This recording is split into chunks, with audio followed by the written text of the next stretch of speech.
Hello guys, আসসালামু আলাইকুম। স্বাগতম জানাচ্ছি আমার আরও একটি নতুন ব্লগে। তো আজকে আমি আবারও ভ্রমণ করতে যাচ্ছি বন্দরনগরী চট্টগ্রাম থেকে রাজধানী ঢাকা পর্যন্ত শ্যামলী পরিবহনের এই RM2 স্লিপার বাসটির সাথে। অনেকদিন ধরে তাদের এই RM2 বাসগুলোর সাথে ট্রাভেল ব্লগ করার অনেক ইচ্ছা হচ্ছিল, তো আজকে সেই ইচ্ছাটি পূরণ হলো। আজকের এই জার্নি ব্লগটিতে আমি বাসটির সম্পূর্ণ খুঁটিনাটি তথ্য সহ আর বিভিন্ন তথ্য আপনাদের মাঝে তুলে ধরবো। তাহলে চলুন শুরু করা যাক আজকের এই ব্লগটি।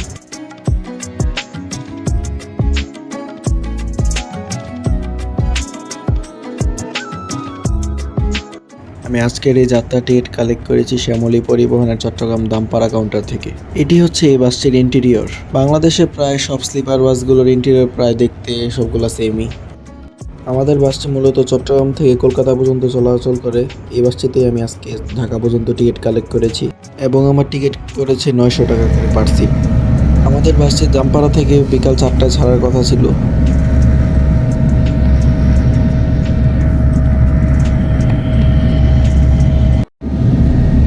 ঠিক সময় মতো বাসটি কাউন্টার থেকে ছেড়ে দেয়।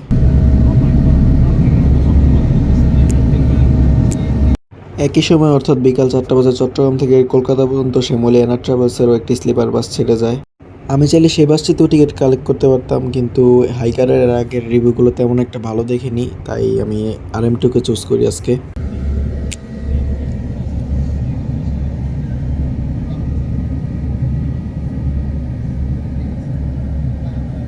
এই বাসটির রেজিস্ট্রেশন নাম্বার হচ্ছে ঢাকা মেট্রোবো 148939।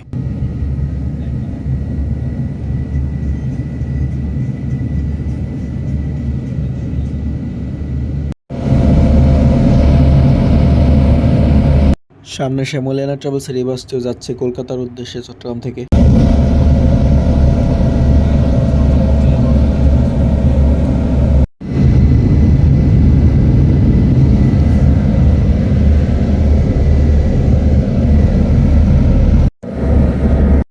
দেখতে দেখতে আমরা একে খান চলে আসি।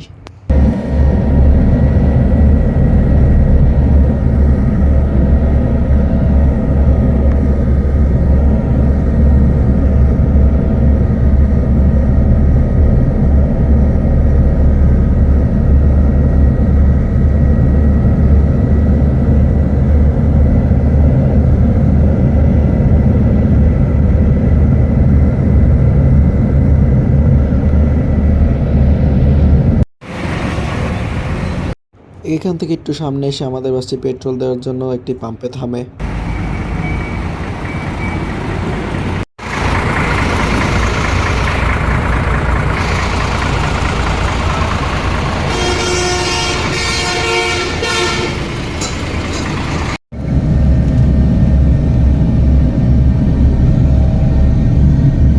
এই বাসের একটি খারাপ দিক হলো এই বাসের এসির মেশিন থেকে এই বিকট শব্দ আসছিল, যা কিছুটা বিরক্তিকর।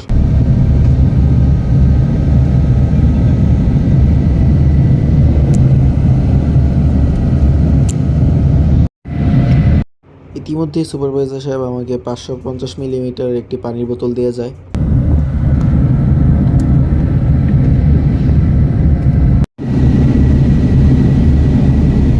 দোনো বাস একই সাথে ছুটে চলতে থাকে কলকাতার উদ্দেশ্যে।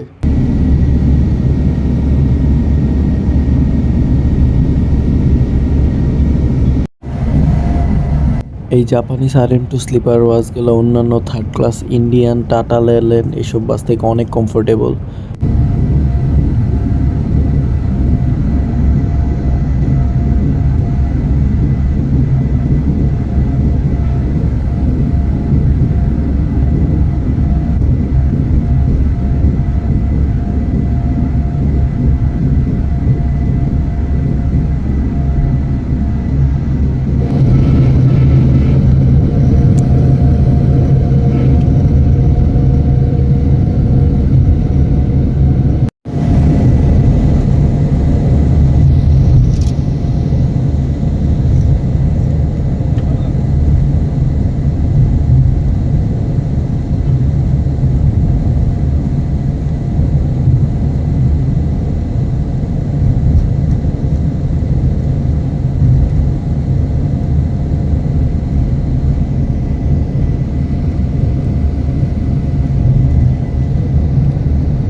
আজকের এই বিকেলের আকাশটাও দেখতে অনেক সুন্দর লাগছিল আমার।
আমাদের এই বাসটি বেশ ভালো গতিতে ছুটে চলছে।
এখন সময় ঘড়িতে ৭টা ২০। আমরা বর্তমানে চলে এসেছি কুমিল্লা হোটেল নূরজাহানে আমাদের প্রথম যাত্রা বিরতিতে।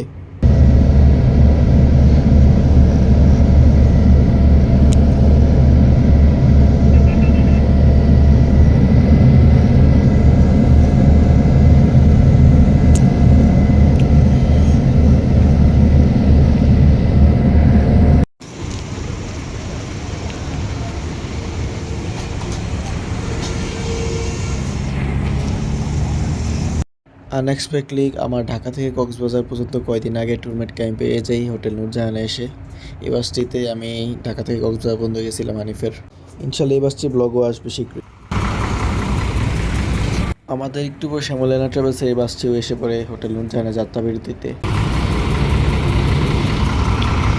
আমি হোটেলে তেমন একটা কিছু খাইনি, জাস্ট একটা শর্মা খেয়ে বাসে আবার উঠে পড়ি আমি ফ্রেশ হয়ে।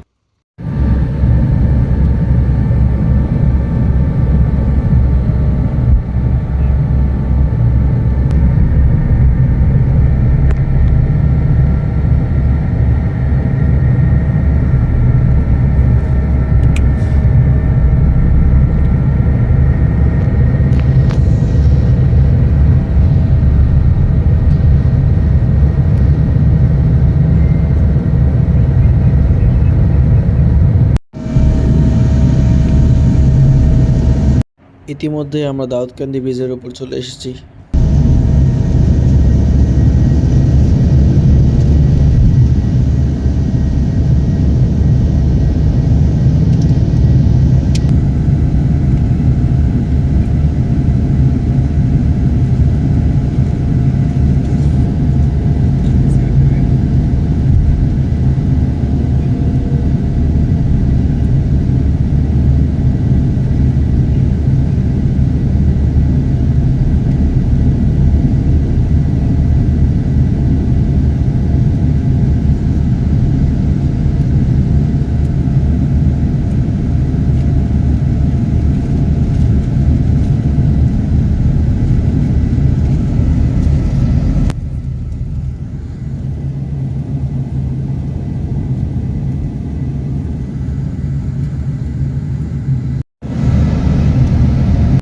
বর্তমানে আমরা আছি মেঘনা ব্রিজের উপরে। অন্ধকারের জন্য কিছুই বোঝা যাচ্ছে না এখানে।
আমরা এখন চলে এসেছি কাশপুর ব্রিজের উপরে।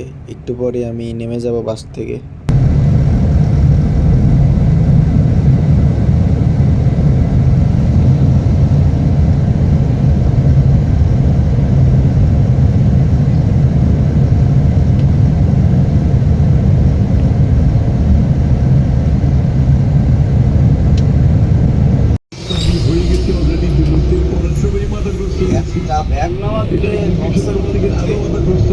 গাড়ি বেড়ে যায় কিন্তু ব্যাগ পিস বললাম না ওখান থেকে পুরো সময় বলে না জিজ্ঞেস করবা ও তো বলার দরকার নেই। বিনিয়োগের সম্ভাবনাও রয়েছে প্রচুর। পরিকল্পনা রয়েছে সরকারের। অলরেডি ইনভেস্টমেন্ট যারা ওয়ার্ল্ড ওয়াইড আছে ওরা অলরেডি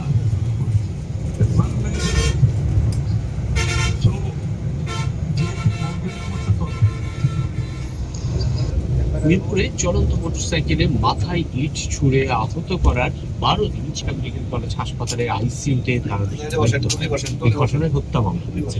গ্রেফতার আছে 3 আসামি। মাদক আর সন্ত্রাসের জন্য আপনারা কাজ করেন, আপনারা দিন রাত কাজ যাতে কোনো সন্ত্রাসী বাঁচতে না পারে এই দেশে। মাত্র 21 বছর বয়সে সন্ত্রাসীদের হামলায় গেছে প্রাণ। ঢাকা মেডিকেলের আইসিইউতে নিথর বাবা মায়ের একমাত্র সন্তান সাজিদ চৌধুরী রাফি। গত 10 জুন রাতে মোটরসাইকেল চালিয়ে ইব্রাহিমপুর এলাকায় নিজ বাড়ি ফিরছিলেন স্থানীয় যুবক রাফি। চলন্ত অবস্থায় তার উপর হামলা চালায় দুর্বৃত্তরা। স্বজনদের অভিযোগ, মাদক সেবনে বাধা দেওয়ার কারণেই প্রাণ দিতে হয়েছে রাফিকে।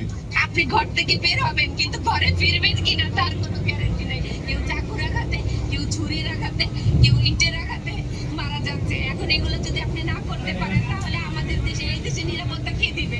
গিয়ে মাদক সেবন করতো, এখানে তো ভাঙা বাসা কাজ চলতেছে, কনস্ট্রাকশন সাইট। ওই দিন দুপুরবেলা মানা করছে, দেন এই জেরে হয়তো ওরা এই কাজটা করছে। উল্টা যদি বিচারটা পায়, উনি আজকে 12 দিন ধরে হাসপাতালে বারান্দা হয়ে ঘুরে বেড়াচ্ছেন। এই ঘটনায় সিসিটিভি জানিয়েছে রাফির পরিবার। এখন সময় রাত 10:16। প্রায় 6 ঘন্টা জার্নি শেষ করে আমি চলে এসেছি সাইনবোর্ডে। এখানে আমি নেমে যাব। আজকের ব্লগটি এই পর্যন্ত। আসসালামু আলাইকুম। মাত্র